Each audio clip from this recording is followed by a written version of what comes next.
Episode 22, The Heart of the Labyrinth.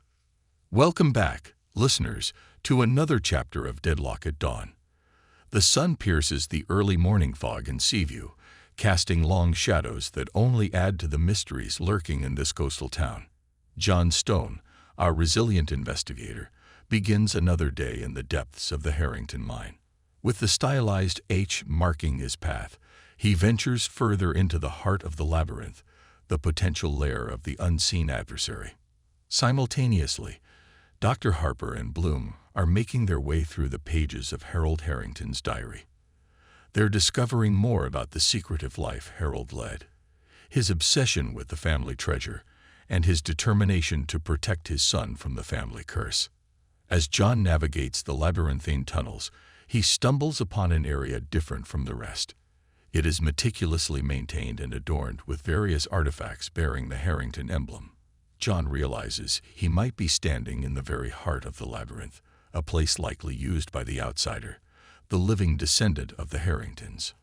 Meanwhile, Dr. Harper and Bloom make a startling discovery. Harold's son was named Harrison, and he had left Seaview in his early 20s to escape the curse. However, he had always intended to return, recover the treasure, and restore the family's honor. The researchers suspect that Harrison, or his descendants, could be the unseen adversary John is tracking. Back in the mine, John finds a recent entry in the Harrington Code on a dusty desk. He quickly deciphers it. The treasure is safe. The outsider shall pay for his greed. It's evident that the message was intended for Robert. The unseen adversary, believing Robert was the outsider seeking the treasure, had delivered his deadly warning. As John unravels the message, the feeling of being watched intensifies, sending a shiver down his spine.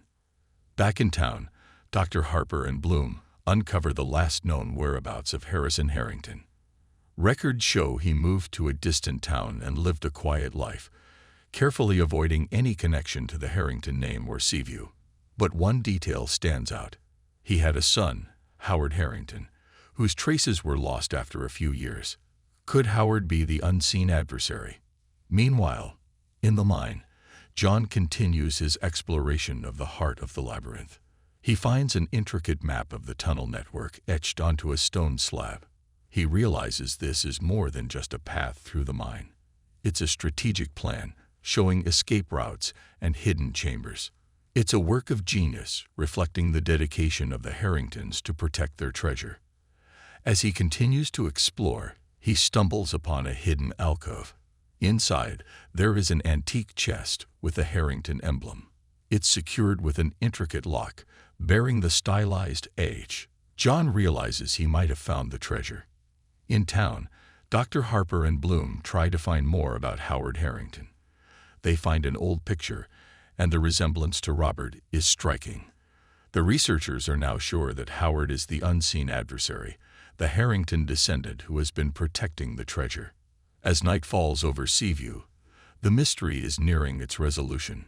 John is standing at the brink of discovering the Harrington treasure, while Dr. Harper and Bloom have identified the unseen adversary. But danger is looming large.